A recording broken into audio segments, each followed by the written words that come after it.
if that's the way we're going to go about establishing plants. Local seed sources are best, and so if we can collaborate with local and state, even national organizations to go collect seed that occurs naturally within the Ozarks, that would be best. That's the first step. Then we have to distribute the seed to not just anyone, but groups that we are sure would be able to grow them, establish plugs. And then we have to grow them in gardens. So that would be establishing the garden. Wait, I've got some back in here. No, grow them in the plugs, grow the plugs, or grow the plants in the greenhouse. And then distribute them into the garden, so plants, and then maintain. We have to be able to maintain these gardens. And so it is it's a cycle, because then we go and collect the seed again, and then we end up with more and more seed over time. So there's 5 action words here to establish this program. And we probably didn't, I'm sure we didn't get all the local collaborators. All the collaborators are vital in making this happen.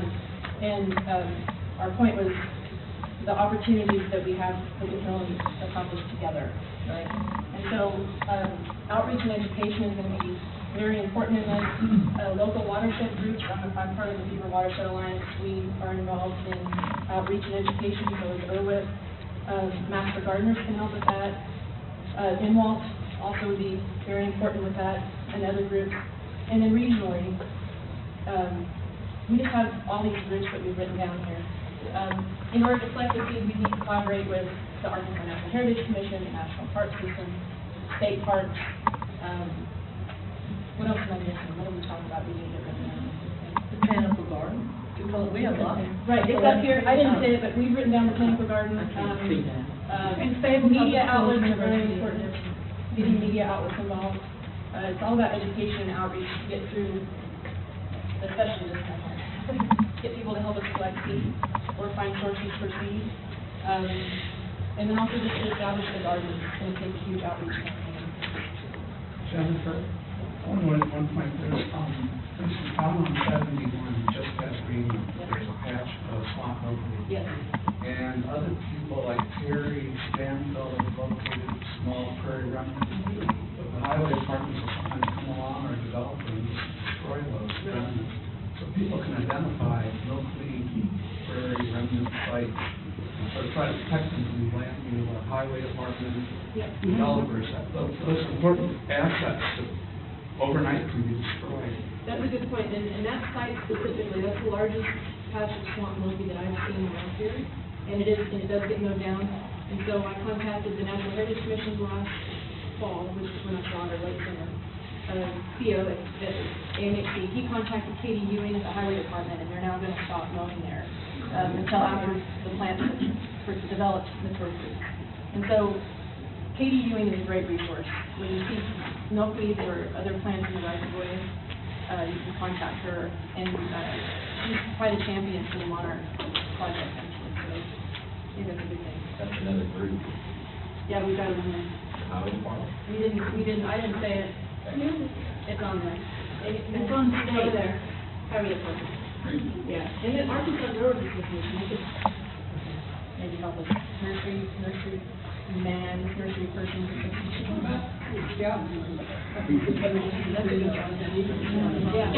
you would like, when we have a break, we're going to keep the flip chart paper up on the wall. So if you want to add on to anything that a group did, you can then go and add that on.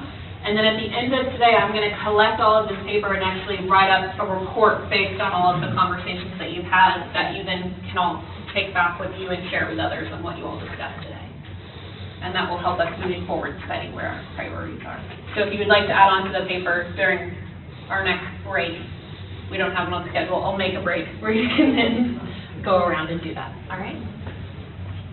Great. Anything else? Awesome. Very good work, everybody. So now, based on that, we're going to come up with some topics for another set of breakout groups, and these are all going to be determined by you, based on the conversations you've already had and what you really think requires further deliberation. Can I request a group? Yeah. Or throw it out there and see if it applies? Sure. People who have actually grown milkweed from seeds get together. It's not easy to propagate except the annual one.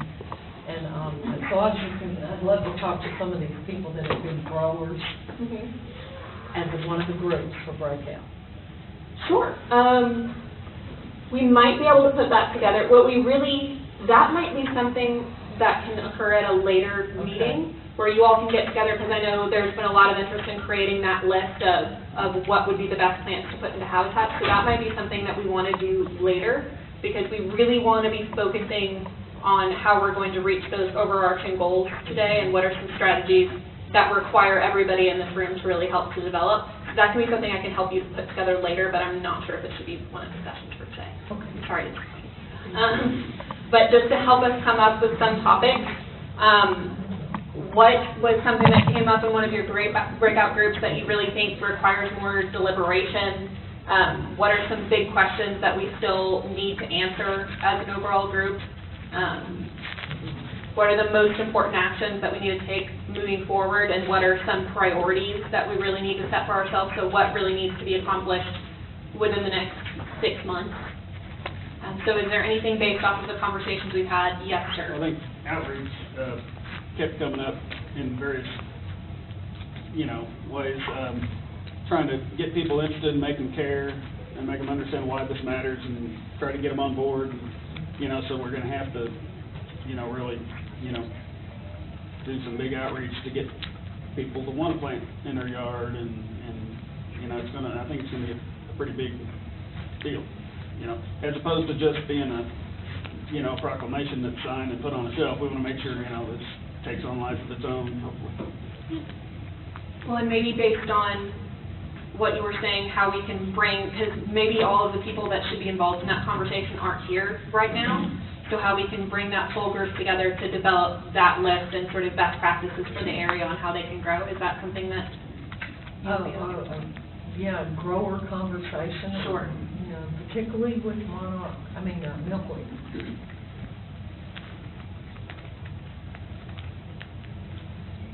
Is that okay? Yeah.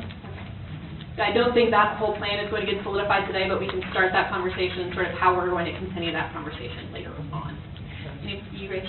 Yeah, one thing that I think is something we should be thinking about is not just establishing gardens and things like that, but also habitat restoration, because we do have a lot of really good remnants or land that could be restored to really prime habitat for monarchs. So just adding that to the conversation is a good one.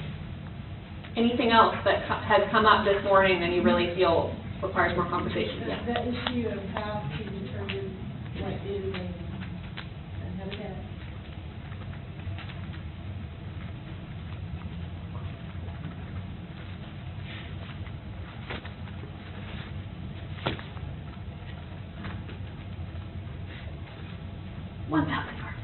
And not just reporting, but actually reporting. Sure, but that would definitely be a concern, but what would you all consider a pollinator habitat? And that helps people, yes, to know what to plant, as well as to help us to know that we've reached our goals. So there are kind of two parts there. And I think that, sounds good. Anything else? Yes, sir. I think it would be great to have a regional conversation with the other cities and talk about maybe using Razorback Regional Greenway as a pollinator corridor. Especially after there's, some of these things are worked on, when we have something to go to them with and show what's going on. So how do we bring those parties together and start to develop that plan? Good one. Anything else? Okay. So we're probably only going to have time to do one breakout group session to examine these topics. So I need to make sure that there are people that would be willing to participate in each of these groups. So raise your hand if you are going to participate in the outreach group. Okay? Raise your hand if you're going to participate in the best practices for growing milkweed. Okay? Habitat restoration? I'm not paying attention to if people are raising their hand twice, so please just be nice about that. What qualifies as a habitat? Those two can kind of go together, The best practices? the habitat restoration and and what qualifies as a habitat? I'm not sure. I think for what qualifies as a habitat would be for the garden. For homeowners, Yeah. I can see this moving up here and being part of the same conversation of identifying best practices and then what we actually want. Is that okay? Can I combine those two?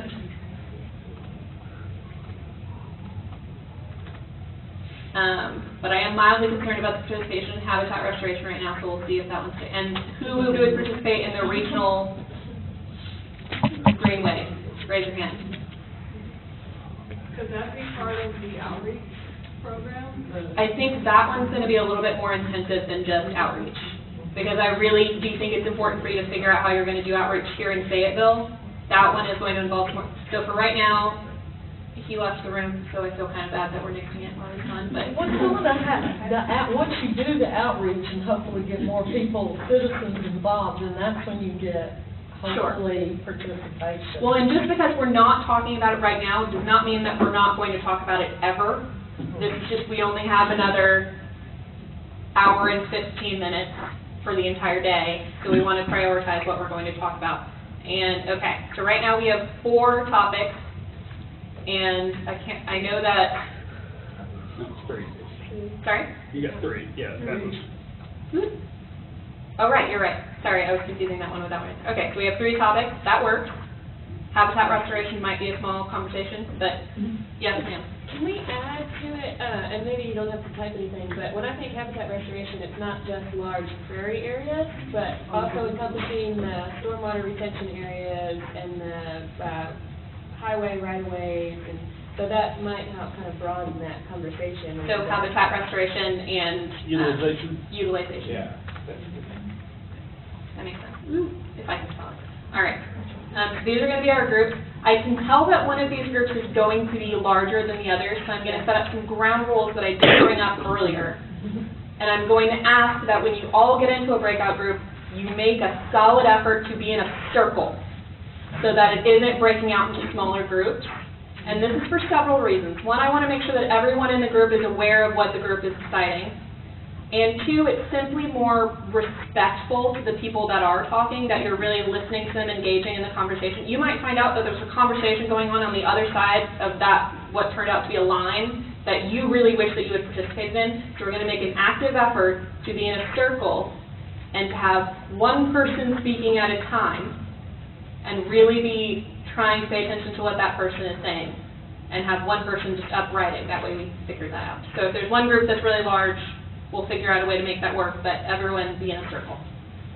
Silly little facilitation thing, okay? Everybody on this side is going to be the outreach conversation. The back of the room, best practices and what qualifies as a habitat. Over here, habitat restoration and utilization. He's excited. Great.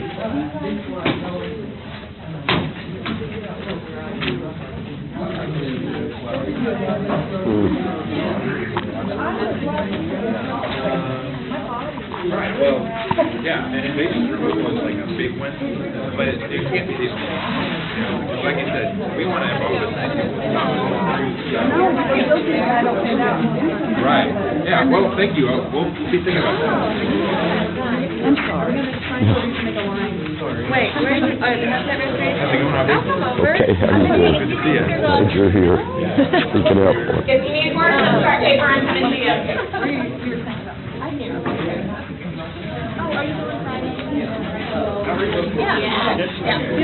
I'll be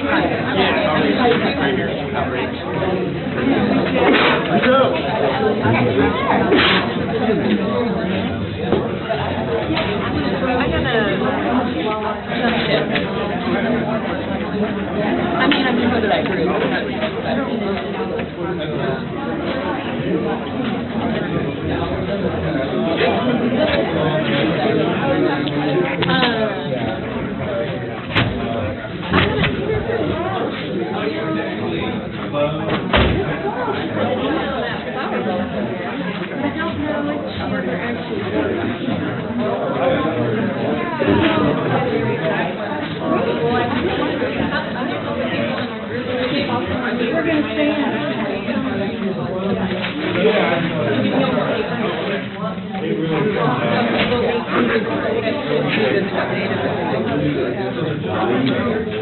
No, I'm there.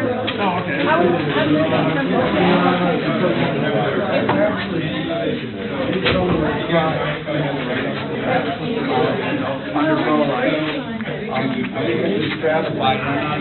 Are you talking about the I'm not that keen on tuberose, although I do have some incarnata, Okay, and yeah. purpurea, and green mulberry by my side grown. I'll tell you, I saw a purpurea plant along the roadside, I got some from it 2 years ago. I planted some out on our property, and they have grown. We had some trouble with deer eating them, but we have like 3 patches of them. And I still have a few seeds. I've had some trouble with the seed maturing and not being eaten by some but that's a great plant. But I've never seen monarchs on it. I've never seen a monarch larva on it yet. Because it blooms and grows more in midsummer. So, I don't think purple milkweed is the best one for monarchs. I think incarnata is by far the best. That's my impression. I think you agree with that. And incarnata is a simply beautiful plant. It doesn't need swamps. I grow it up in Wilson Park in our yard, right in our beds in our front yard, and it has lots of larvae on it for sure. Swamp is just a common name, but it doesn't really need swamp to grow. It likes the moisture. Yeah, it can handle it. Yeah. The first place I ever saw incarnata was out at the Centerton Fish Hatchery. And then my wife found a patch on 71 near Greenwood. We got seeds from that and planted them on our property in our yard. Good luck with them. Great plants. Beautiful, productive plants. That's your favorite, Gloria? Yeah. It's always a good idea to try it. Wait, I'm sorry, I missed the first part of what you said. Yeah, okay, somebody did. And in general, they require about 6 weeks of a moist, cool stratification. Which one are you talking about? Which is sleepiest? All of them? Yes. 6 weeks of moist stratification. At least Yeah. 6 weeks, and you can go more, but, you know, if you want a really consistent germination, where they all germinate Yeah, at yeah. the same time, 6 weeks is pretty good. Okay. And how do you measure cold stratification? Well, Yeah. there's a few different ways. It really depends on how much space you have. And if you don't have a lot of space, you can take your seeds, put them in a moist, medium temperature. Like vermiculite? Vermiculite or sand or some kind of a soilless mix. And you don't want it really wet, just moist. You shouldn't be able to squeeze droplets of water out of the mixture. But you add them to that and put it in a plastic bag, labeled, and stick it in the refrigerator. And date it. If you have more space, Yeah. which is always ideal, you can plant them directly in cells. You can plant your seeds individually in cells and then put them in the refrigerator. Or set them outside. Usually active cover them outside or rabbits or... Yeah. You've done that? It's like a garage. Have you set them outside? Yeah, that would probably work, as long as it stays below 40 degrees. That's what the fridge should be about. Isn't that a typical fridge? Yeah. 40 degrees? Yeah. What about transplant? Is it better to grow them like in something that you do not have to take them out if you just directly put something like that? I have not used leaf pots. I generally use cells and transplant them into larger pots, and I really haven't had any trouble with that. And are you careful with the roots when you transplant them, or? Sure, yeah. Susan, how early do you put them in the fridge? I think I did it too early last year, and they wanted to go in the ground, but it was in the ground, was able to take them. Oh, okay. 6 weeks, at least 6 weeks before you want to plant them. So just kind of count back. Well, I put them in the fridge early. They all grew. They were further along than I was. Straight out in the ground, or did you find it in containers? You can hire them off. No, I think one of them Yeah, would be. but I mean, I had bigger plants than I wanted to have, that's the point I was. I was taking care of too many bigger seedlings on windowsills and under lights. Turned your home into a nursery, did you, huh? We really have, full control of the time. If you think you planted them a little bit too early in the year, then start your stratification. And which species were you growing last year? Tuberosa I started with, but then I had some incarnata too, but it was the tuberosa I got ahead of myself. The tuberosa seems to grow fast, a lot of the other milkweed. Well, some of the other milkweed. Kind of unique sets of opportunities. There's like 100 species or more in the United States. And I think in Arkansas, there's 15 or so species. And I'm sure the exact number, Jennifer probably would know. Right? But there's a lot more milkweeds out there than people think, and they're all very different in their appearance. The flowers are all quite similar, but different colors. Some are low growing, some are tall, and There's a vine also. Yeah. I get a few of that this year. Yeah, and I'm gonna try to plant those. One thing that you all can identify is maybe which native milkweed varieties you would encourage for different types of landscapes. So perhaps for a home garden, the one that you found most successful there, or if it's more of a out in the wild full prairie, what milkweed you would recommend. That way we can identify those goals for individuals that want to go out and create these habitats. Incarnata is good for, I think, home landscape. Disagree. Oh, you do? Really? What do you think?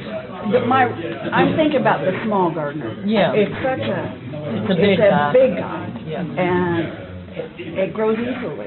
And that part is good, but I think if we're trying to encourage all folks, I'm not sure that's the best for some What do you people. think is best? I don't know enough to answer that.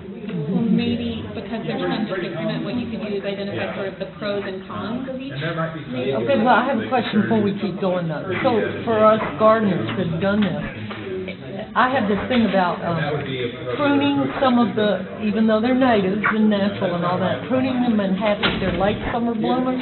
Has anybody done that with Incarnata, which would contain the size? I mean, Incarnata blooms at what time of the year? Here specifically, help me. I mean, isn't it August? Yeah, August. I think Okay, August and September. okay, if it blooms in August, then my practice encouraging homeowners to use natives in their yards is to do that cut it back thing at the end of May and early I June. never thought It's about a it. technique Yeah. to have They wouldn't get ma- seeds maybe. They They make would it bushier, it makes it bushier and smaller, which means beneficial. in a landscape manicured garden, it's usable. So I'm wondering if anybody, I'm gonna try it this year with Incarnata then, because Incarnata turns into a thug like we were talking about. Well, that's not on that. Oh, good to see. Well, it's something worth playing with. There's a protozoan, which is a serious pest of monarchs. But if you cut the plant back, it gets rid of it. I'm wondering if that gets. They leave those spores on the plants that they've been on, so if you cut them back, then you eliminate the risk of the caterpillar essentially eating the spores, but that's a much greater risk than tropical milkweed because it doesn't die down like the native varieties do. And then you get a lot of new growth Which is also. tender, which they tend to have for more. So I wouldn't see a negative in doing Yeah, that. It's what worth we trying. tell people they need to do on tropical. It's not a need with the other varieties, but I can see what that would be. I won't do it. I don't know what you're recommending other places, but some people really are trying to not plant that tropical. Yeah. Because it's also invasive in addition. Orange? Seeds will go out there. I choose And to it not lasts bring a it up. lot longer than our native ones, Yeah. and it's not probably a good idea at all, but I know a lot of monarch growers do use that one. It's very Typically, effective. fights erupt when we start talking. Yeah. Because some people are just, when they're not master gardeners, are very adamant that they cannot grow anything but the tropical milkweed because it is easier to establish. It's pretty too. It's pretty, and that's the other reason, it's very pretty. So I know some botanical gardens, that's the only variety they have at their botanical gardens, but they also spend a lot more time and energy maintaining their botanical garden than the average person. So yeah, there are some definite risks. I think we have a handout over here actually about the concerns with tropical milkweed. By the way, there also is a Nature Conservancy has a really excellent handout on all the milkweed species in the country and how to grow them. They have one on how to commercially produce milkweed. They want to make lots and sell them, but they talk all about their applications. You can go to the Nature Conservancy website and find that. It's a great publication. It's free. So as far as milkweed though, I mean, how many species have we actually? Well, for the growers, tuberosa, incarnata, and purpurescens. Now, we have had great success in numbers. Viridis is another We've one. grown Which that one? Viridis. We're trying that this year. We're adding that. Which one? Verticillata? You know, the monarchs don't prefer all these milkweeds. That's Some of them have thick, hairy leaves, like the common milkweed has hydrocarp. very thick, hairy leaves. Yeah. Incarnata has very fine, not super fine. I think that the texture of the leaf, the hairiness, the amount of alkaloids in it, all these things affect what the monarchs like. And so, something as a group we could do is observe which species of milkweed the monarchs really like. They go to the tuberosa last. That's what I feel. They're doing some preference studies down at the University of Texas San Antonio where they're actually getting some caterpillars and putting a small portion of leaves from all the different native varieties and then doing a lot of tests to see what they really prefer. That's the University of Texas San Antonio. But I'm not sure, I think that's mainly focused on the Texas standards because they're being funded by the State Comptroller's Office to do this research there. So that might be some research that's a good way to get college campuses involved actually and come with some research dollars to pick up some of this, these questions that you might have. I have a question for you. Phytocarpus is not, is an annual. Is it something that's acceptable? It's called family jewel. The common name, family jewel. Yeah. Asclepias, It's also called hairy.